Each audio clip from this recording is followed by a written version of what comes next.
Hey everyone, welcome back. Let's talk the USS Dallas. So, when I first started playing World of Warships, I sucked at this boat.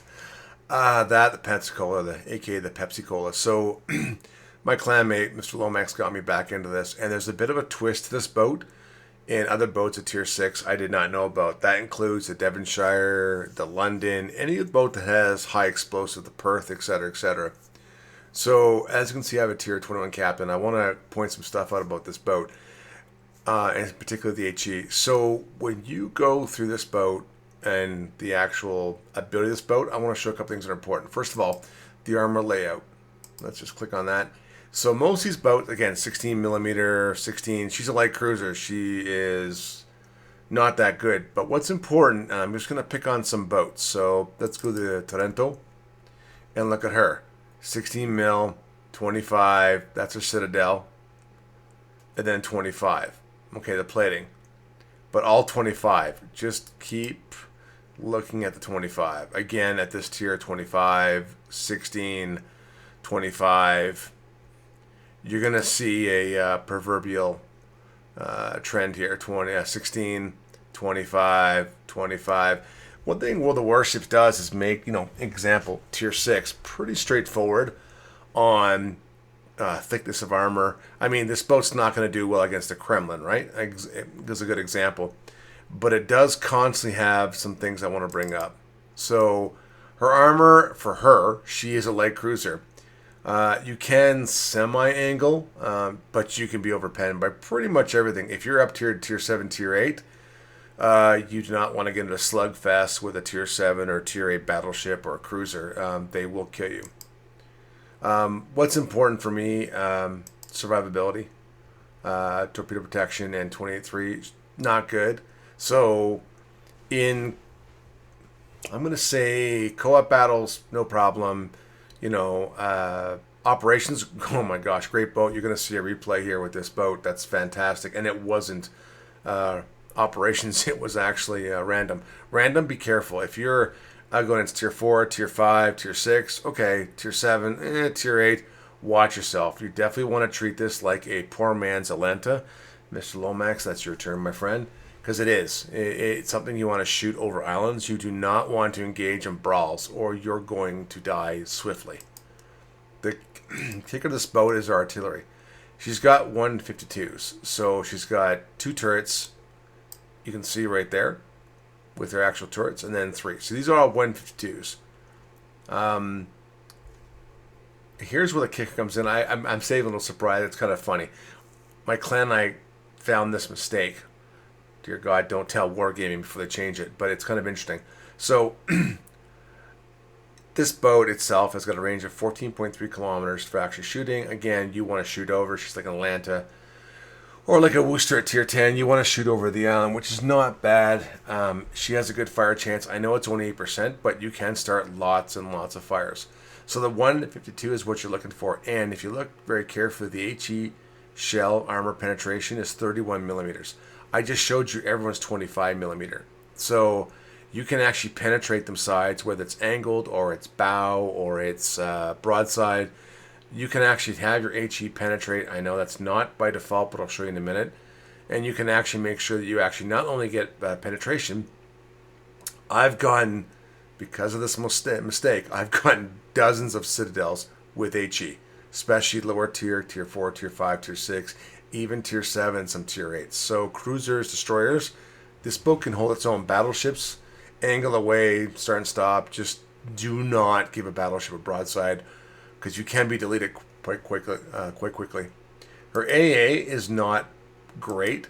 However, I'll go through equipment in a minute here. She's actually got some really nice AA considerations, but they're not bad. I mean, she can actually hold herself against AA. I've actually gone up against tier 8 carriers, and I've done okay. If they want to, I mean, they're going to get one shot off. With the rocket change, it's not too bad, because it can't actually do that much damage. But if you keep angling away from carriers, it gets harder for them. So, like if you're getting attacked by rocket planes, just in a destroyer cruiser, full stop. Full reverse, let them just overfly you. Her maneuverability is not bad. 8-second rudder shift, again, not bad. 650 millimeters, rather. That's destroyer turning capability. She's actually quite good. I like it. Speed with my speed flag, 34.1. So she's got a bit of pep. If I had one complaint, even with all the skills, she's 11.9 in detectability. Not great. Her main detectability in smoke is 5.6. So if you get in a smoke screen, 5.6. Don't forget 14.3. You're looking at almost 9 kilometers of range before you can actually be detected. So it's not bad. And I'll go into the actual benefits of the HE in a minute. Detectability air 6.7. That's a little high to say the least, but it is what it is. Again, you want to kite away. If you get overextended, overwhelmed, turn away, leave. Disengage, do not shoot. But here's the mistake. We call this, one of my clanmates, this is the Rosie build. She loves her Dallas. She plays it all the time. And she just went through her captain skills as she played and played and played and got more captain skills. And technically, this is a complete and utter mistake on her part, except it works brilliantly. The first one, okay, let's talk about this. Grease the gears. Yes, you want better turret traverse. I have a John Doe captain, special captain. I've got, 75% taken to actually reload my shells and different from HE to AP, which is great. I've got last stand. You've got the typical party target, pyrotechnician, blah, blah, blah, blah. These are all standard concealment. But here's where Rosie did something interesting. This is from the captain rework. She took her heavy high explosive in SAP, but her high explosive, and gave damage to main battery HE plus 10%. Then she took the plus 20 or IFHE. This gave a 35% increase on damage. So if you look at this artillery and you look at this capability at 31 millimeters, if you take away 35%, you're going to shatter on a broadside for tier 6 and below. And tier 7, tier 8, they're going to shatter. You will do almost little to no damage. So we found out with her husband, who played her ship one day, playing battles. He noticed this, and we started doing this. I've done this to my Devonshire, my London, Pensacola, Perth, and it makes a difference. It makes a huge difference. It allows you to pen when I showed you at tier 6, so it is phenomenal. When I go into equipment, I've actually upgraded my Dallas. I've got the typical main armaments, modification 1, that's pretty standard. I do take the upgrade to hydroacoustic because I want my hydro. Aiming, for me, for distance, I think this is important. A lot of light cruisers, I take this for propulsion modification. This will give you the ability at 50% to increase and reduce speed. So when you're going full speed ahead, full speed astern, that's backwards for non-Navy people, it'll slow your boat down quicker by 50%. It is a great key to help yourself out.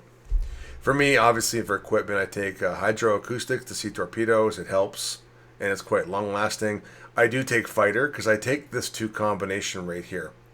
Especially with me taking on tier 8 aircraft carriers, I can literally put my fighter up and defensive AA.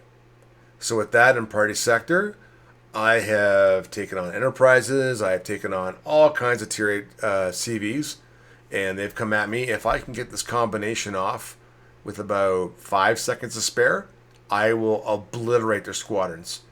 I know, according to certain CCs, there's no A in the game, but this combination works, and this fighter stays up, and so does AA. My AA is pretty good.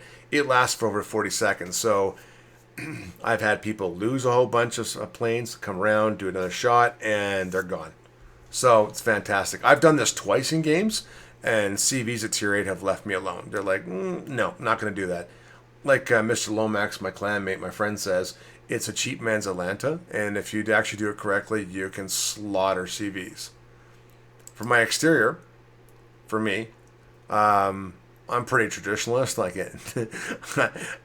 America, Stars and Stripes. I take this camo because, well, it's awesome. It's fantastic. I like it. For my signals, for me, I do take secondary capabilities. Now, if I'm playing randos, I will actually switch to this right away. So that way I can get even more AA, which is fantastic. I do take HE to be able to put HE on. I do take my consumable reload time consumables, speed flag, torpedo protection, and fire, obviously. Hydro upgrade. I take all the economic flags, and if I have them, the special flags. This is how I build out my USS Dallas, and it's a fun boat. I've played this in operations. I don't play co-op. I did play at clan battles, or not, sorry, not clan battles, but ranked, and yeah, I don't like rank anymore. A little too toxic. But for operations with my friends and whatnot, it's a lot of fun. It's a good boat. If I had to be honest, this boat is a bit of a sheep kicker. It can actually do quite well in the right hands, so it's a fun boat. Enjoy the replay. So, I want to be honest, the USS Dallas is not a real ship in World War II. It was a Clemson destroyer, I believe, which is a Tier 4 boat, the Clemson. Clem Bros. My clan will get that. It's a lot of great, it's an amazing destroyer, but she's somewhere between the combination of a Helena class light cruiser and the Brooklyn. So, unfortunately, she's a paper ship, but she's still a lot of fun. I believe it was a concept boat to create the Brooklyn and maybe even to help the Helena class. But unfortunately, she has no battles. So I want you to enjoy the replay and let me know what you think. As always, have fun.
I hope you enjoyed this review, and I hope it helped. I mean, learning each ship is kind of difficult and takes time. As always, take care, stay safe, and I hope to see you soon. Thanks for stopping by.